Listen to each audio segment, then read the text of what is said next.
Muy buenas tardes, el día de hoy vamos a hablar sobre lo que es la reforma agraria de Juan Velasco Alvarado, centrándonos más en lo que son los temas político, social y económico. Pero antes de entrar de lleno, de empezar a hablar más a fondo sobre ello, tenemos que hablar sobre lo que es, o sobre lo que fueron los antecedentes para la formación de esta ley, ya que no es algo que empezó de la noche a la mañana, sino que se vino discutiendo desde hace varios años atrás. Un ejemplo de esto sería durante la administración de Odría, a partir de los años 40, donde se dio la ley que le otorgaba al Estado el poder de expropiar las tierras que se encontraban en desuso. También tenemos lo que es durante el gobierno de Manuel Prado, en donde se dio o se creó la Comisión de Reforma Agraria y Vivienda, más no tuvo mucho impacto, no fue muy fructífero por la falta de recursos y que parte del comité se hubiese visto afectado por esta reforma. Más sí se empezó a hacer un tema bastante fundamental lo que era la reforma agraria en las campañas electorales de la gente que quería lanzarse para la presidencia. Un ejemplo de esto tenemos a Fernando Belón de Terry, quien se comprometió a implementar un programa de reforma agraria integral, más justo en lo que era la tenencia y la estructura de las tierras. Más se ve obstaculizado por lo que viene siendo el Poder Ejecutivo, ya que esto fue promulgado en 1964, más no se llegó a implementar. A partir de esto surge la pregunta sobre si la reforma que llegó a establecer Juan Velasco Alvarado fue beneficiosa o no. Y durante los siguientes minutos vamos a mostrar nuestra postura, la cual se encuentra dentro de un sentido más neutro, ya que la reforma agraria de Juan Velasco Alvarado, pese a que fue radical, tuvo bastante impactos, tanto positivos como negativos. Y en los siguientes minutos también vamos a profundizar un poco más de esto para poder llegar a una conclusión sobre todo el análisis de este tema. Con respecto a lo político, la reforma agraria y las expropiaciones de empresas extranjeras provocaron una significativa redistribución del poder en Perú, ya que antes de esta reforma, lo que eran las empresas extranjeras, principalmente de Estados Unidos, se aprovechaban de lo que eran los recursos que sacaban de nuestro país sin pagar un impuesto alguno. De esta forma es que la expropiación de estos recursos fue una estrategia de gobierno de parte de Velasco para implementar un nacionalismo económico y corregir estas injusticias. Se expropiaron yacimientos mineros importantes como los de Talara, Cazapalca, Morococha y otros más, y como también algunos yacimientos que se convirtieron en empresas públicas como lo que son Petroperú, Minero Perú y Hierro Perú, para gestionar lo que eran estos recursos. A la par de eso se nacionalizaron industrias estratégicamente como lo que son los sectores del cemento, el acero, el papel y la química con el objetivo de coordinar inversiones y planes productivos y poder redirigir las ganancias hacia lo que es el desarrollo nacional. Más, esta implementación de políticas se enfrentó a un desafío, ya que el manejo de estas empresas expropiadas fue bastante complicado, ya que los gerentes nombrados por el gobierno carecían de estabilidad e incentivos para trabajar eficientemente. De esa forma es que frecuentemente se notaban como oficiales militares, aunque eran nombrados y tenían ese compromiso, no tenían los conocimientos necesarios ni la forma de cómo gestionar las industrias adecuadamente. Sobre el aspecto político, hubieron 5 puntos a favor. No solo fue la distribución de tierras, sino el fortalecimiento del poder campesino, creando cooperativas. Un ejemplo, bueno, donde vivo, que es la cooperativa de Pomalca, la de Oviedo. También hubo una dependencia económica y nacionalismo. Velasco impulsó esto con el fin de buscar la reducción de dependencia extranjera y existe un desarrollo más autosuficiente. ¿Por qué? Porque en ese tiempo, bueno, antes de Velasco, teníamos deudas lo que es Estados Unidos y dependíamos mucho de ellos, aparte de las materias y todo eso. La expansión exterior independiente fue otro factor. Hubo otro impacto que fue el social y cultural, promoviendo la imagen de Túpac Amaru II y otros símbolos nacionales, lo que reforzó el sentido de identidad y el orgullo nacional en la población rural que fue en el rincón del Perú. Todo esto ayudó a la contribución de una mayor equidad y participación democrática en el país. Bueno, con respecto al aspecto social, estoy en contra ya que no hubo una alta concentración de la propiedad de la tierra en las manos de una minoría. Por la utilización de las tierras, solo era una explotación y ganancia hacia otros. Este problema es la causa de la existencia de elevados niveles de pobreza, de la gran desigualdad social y las pésimas condiciones de vida de la población en el medio rural. También del subdesarrollo crónico y dependiente de la economía y la falta de perspectivas para los trabajadores en general. Y más aún, esta situación se agravó en la última década, con la adopción por parte de la mayoría de gobiernos de políticas económicas liberalizantes. Y esto provocó un aumento de campesinos en tierra y la desesperación de los pequeños y medianos propietarios, que ya no se encontraban o encuentran más en la agricultura. Una alternativa económica variable para el progreso económico y social de familias y comunidades.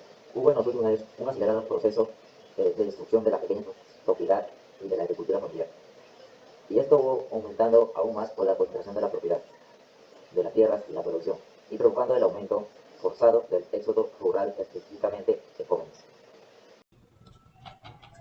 Aunque la reforma agraria en el Perú tuvo la intención de promover la justicia social y la equidad, sus efectos sociales fueron mixtos.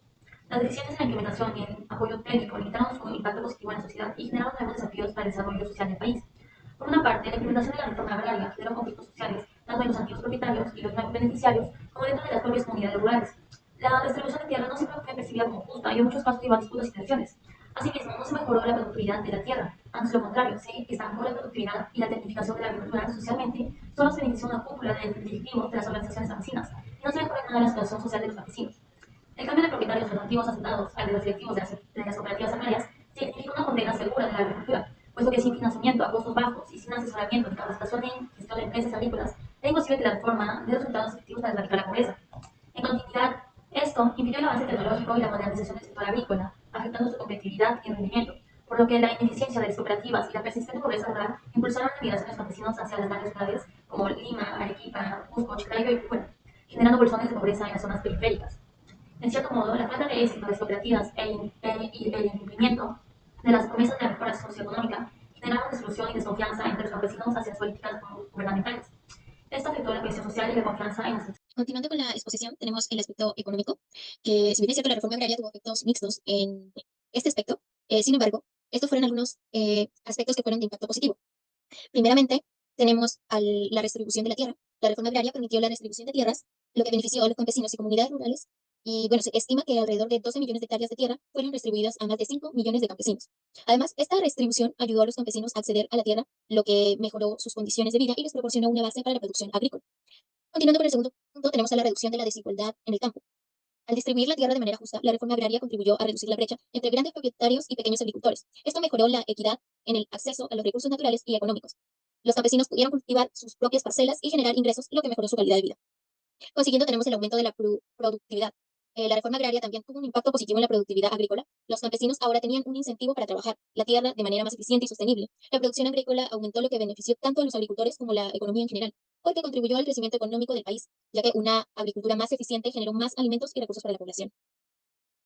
Eh, También tenemos el siguiente punto, que nos dice la diversificación de la producción. La reforma agraria también fomentó la diversificación de la producción. Los campesinos pudieron cultivar diferentes tipos de cultivos, lo que redujo la dependencia de un solo producto y aumentó la resiliencia ante crisis económicas. Consiguiente, tenemos la reducción de la migración hacia las ciudades. Antes de la reforma, muchos campesinos se veían obligados a migrar a las ciudades en busca de oportunidades económicas.